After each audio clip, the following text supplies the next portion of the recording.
사상 초유의 온라인 계약으로 전국의 초중고등학교 학생들의 생활습관에 비상이 걸렸습니다. 특히 일찍 자고 일어나야 할 이유가 없어진 학생들은 불규칙한 수면 습관으로 면역력과 집중력 약화를 불러일으키고 있습니다.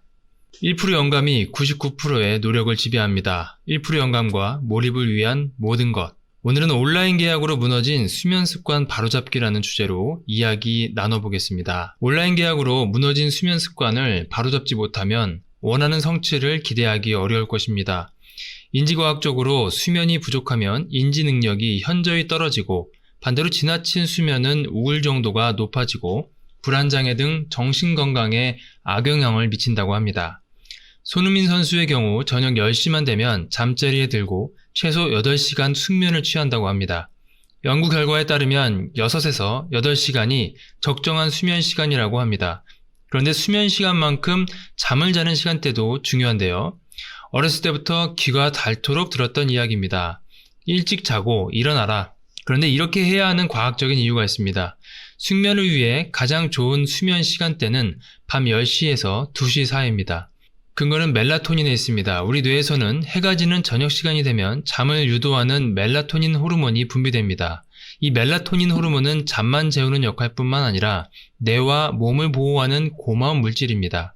항산화 작용과 스트레스 감소, 피로 회복에 도움을 주는 호르몬입니다. 우리 몸이 세포 활동을 할 때 유해산소와 자유레디컬이 생기는데 이것이 조직 손상과 염증, 노화의 원인이 됩니다. 그런데 멜라토닌은 자유레디컬을 제거하는 능력이 최상이라고 합니다.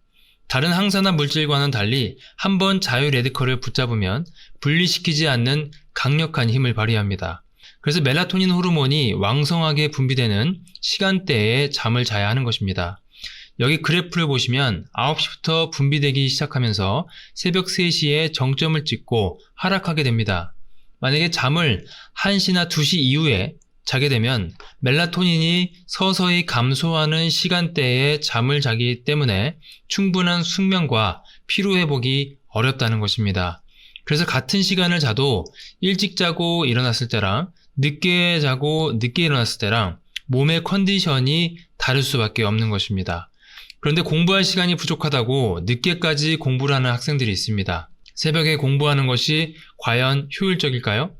우리의 뇌는 낮 동안의 기억을 밤에 잘 때 장기 기억으로 바꾸게 됩니다. 그런데 자야 될 시간에 공부를 한다면 배운 내용을 제대로 기억하지 못한다고 합니다. 그 이유는 멜라토닌의 분비가 새로운 기억이 생기는 것을 방해하기 때문입니다. 그러니 새벽에 공부하거나 벼락치기를 통한 학습은 효율적이지 못하다는 것입니다. 자, 그런데 우리가 늦게 자는 것뿐만 아니라 숙면과 컨디션을 망치는 2가지 습관이 있는데요. 첫 번째는 자기 전 빛에 노출되는 습관입니다. 잠들기 전에 무의식적으로 스마트폰을 보게 되면 블루라이트 빛에 의해 멜라토닌 호르몬의 분비를 억제하게 됩니다. 이렇게 되면 멜라토닌 호르몬의 부족으로 잠은 더 안 오게 되고 더 늦게 자게 되면서 숙면을 방해하고 컨디션을 망치게 됩니다.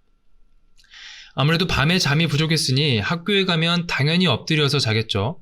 그런데 낮에 자는 잠은 밤에 자는 잠과 비교할 수 없을 정도로 효율이 떨어집니다. 왜냐하면 낮에는 멜라토닌 호르몬이 나오는 시간대가 아니기 때문입니다.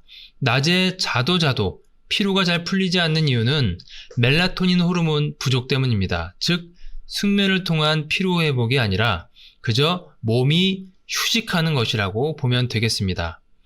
자, 숙면을 망치는 2번째 습관은 아침에 알람이 울리면서 깨게 되는데 늦게 자면 한 번에 일어나기가 어렵습니다. 문제는 알람을 끄고 다시 자는 것을 여러 번 반복하다가 일어나게 되면 그 사이에 뇌에서는 아데노신이라는 호르몬이 분비됩니다. 이 호르몬으로 인해서 뇌는 1시간에서 2시간 정도 계속 졸린 상태, 즉 멍한 상태가 유지되는 것입니다. 그렇게 되면 아무래도 집중해서 공부나 일을 할 수 없게 됩니다. 심지어 이런 패턴이 반복되고 습관이 되어버리면 만성 피로에 시달리게 된다고 하버드대 벅스텐 교수는 주장합니다. 자, 그러면 가장 안 좋은 습관은 무엇일까요? 새벽 2시까지 전자기기나 스탠드빛에 노출된 상태에서 2시 이후에 취침합니다. 기상하기 전 10분에서 20분 정도 알람을 끄고 일어나기를 반복합니다. 이렇게 되면 평균 수면 시간이 부족하게 되고 멜라토닌 호르몬의 부족과 충분하지 못한 세포 재생으로 피로 회복은 잘 안됩니다. 지나친 낮잠과 질병에 노출되기 쉽고 만성 피로와 불면증으로 인해 집중력이 약화됩니다. 이런 컨디션에서는 원하는 성취를 거두기가 어려울 것입니다. 작물 재배를 예로 들어보겠습니다. 비료를 뿌리지 않고 비닐도 덮지 않는 텃밭에는 잡초가 무성하고 작물은 제대로 자라기가 어렵습니다. 사람도 마찬가지라는 것 꼭 기억하시기 바랍니다. 자, 결론입니다. 수면은 아무리 늦어도 10시에서 12시 사이에 취침하는 것을 권장합니다. 자기 전 스마트폰 빛에서 멀어지고 대신 음악이나 라디오를 들으시기 바랍니다. 유튜브가 정 보고 싶으면 이어폰을 끼고 귀로만 들으시기 바랍니다. 아침에 알람이 울리면 바로 일어납니다. 카운트다운을 세어봅니다. 셋, 둘, 하나. 그리고 바로 일어나 보세요. 놀라운 경험을 하게 될 것입니다. 가끔 내일까지 해야 하는 과제나 일이 있으면 늦게 자는 것은 어쩔 수 없겠죠. 그런 날을 빼고는 규칙적인 수면 습관을 유지해보는 게 좋겠습니다. 어떤 분이 일찍 일어나고 싶은데 일어나서 할 일이 없다고 합니다. 그러면 매력적인 일을 해보는 것입니다. 이 일을 1년 동안 꾸준히 할 경우에 내 인생이 변화될 것 같은 활동을 해보는 것입니다. 독서, 운동, 명상, 감사일기 뭐든 좋습니다. 정 할 게 없으면 평소에 보고 싶었던 드라마나 예능 프로그램을 일찍 일어난 보상으로 보기 바랍니다. 지식은 실천할 때 빛을 발하는 것입니다. 오늘부터 실천해 보시기 바랍니다. 다음 영상에서는 한 번의 알람만으로도 기상할 수 있는 알람 어플을 소개하는 영상을 올리겠습니다.